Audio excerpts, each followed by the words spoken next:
আল্লাহ পাক বলে বান্দা যখন আমাকে ডাকে আমি বান্দার একদম নিকটে, তার ঘাড়ের চাইতেও নিকটে। ওয়া নাহানু আকরাবু ইলাইহি মিন হাবলিল ওয়ারিদ।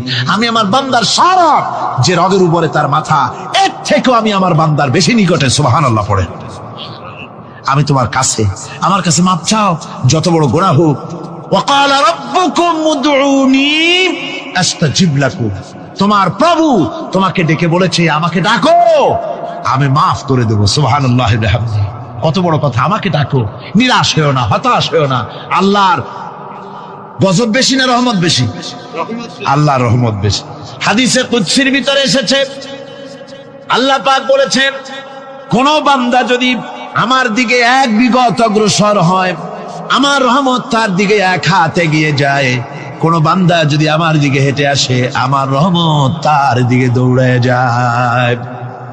বান্দা যখন আল্লাহর দরবারে দুহাত উঁচু করে চোখের পানি ফেলে দেয়, মুসলিম শরীফের হাদিসের ভিতরে এসেছে গভীর রাত্রে, রাতের তৃতীয় অংশে আল্লাহ রাব্বুল আলামিন প্রথম আকাশে আসেন আর ডেকে বলেন, পৃথিবীতে আছো নাকি কেউ গুনাহ করে জীবন বরবাদ করে দিয়েছো, আমার কাছে মাপ চাও।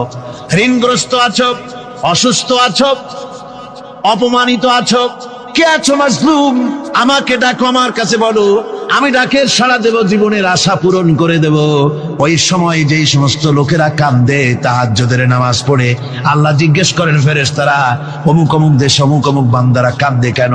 ফেরেশতারা বলে রব্বুল আলামিন তুমি তো ভালো করে জানো। আল্লাহ বলেন জানি, তবুও তোমাদের মুখে শুনতে চাই। তারা বলে রব্বুল আলামিন তোমার এই বান্দা গুনাহ করেছি, গুনার জন্য মাফ চায়, জাহান্নাম থেকে বাঁচতে চায়। আল্লাহ পাক বলেন ফেরেশতারা আমার এই বান্দারা আমারে দেখেছে নাকি? বলে দেখে নাই। বলে আমার দোজখ দেখেছে নাকি? বলে না, তাও দেখে নাই। আমার বেহেশত দেখেছে নাকি? বলে না, তাও দেখে নাই। আল্লাহ পাক বলেন ফেরেশতারা সাক্ষী থাকো, ওরা আমাকে দেখে নাই, আমার বেহেশত দোজখ কিছুই দেখে নাই, শুধুমাত্র আমার নবীর কথা, আমার কোরআনের কথা বিশ্বাস করে আরামের ঘুমকে হারাম করে যেভাবে তারা কাঁদতেছে, সাক্ষী থেকে যাও ফেরেশতারা, আমার রহমতের দরিয়ায় জোশ মেরেছে, আমার ওই ক্রন্দনরত বান্দাগুলিকে আমি আল্লাহ মাফ করে দিলাম। সুতরাং মুমিন বান্দা যারা, আল্লাহর মুমিন বান্দা যারা, এই ইমানের কোয়ালিটি, এটাও হতাশায় নিরাশায় ভেঙে পড়বে না। গুনাহ তো মানুষই করে, গুনাহ হয়ে গেছে, মাপ চাও। তোমার গুনাহ কদ্দুর? তোমার গুনাহ যদি হয় পাহাড় সমান, আল্লাহর রহমত আকাশ সমান। জাহান্নামের কঠিন শাস্তি থেকে বাঁচতে হলে আল্লাহর প্রতি ঈমান আনতে হবে। আর ঈমান আনলে যে কোয়ালিটি গুলি হয়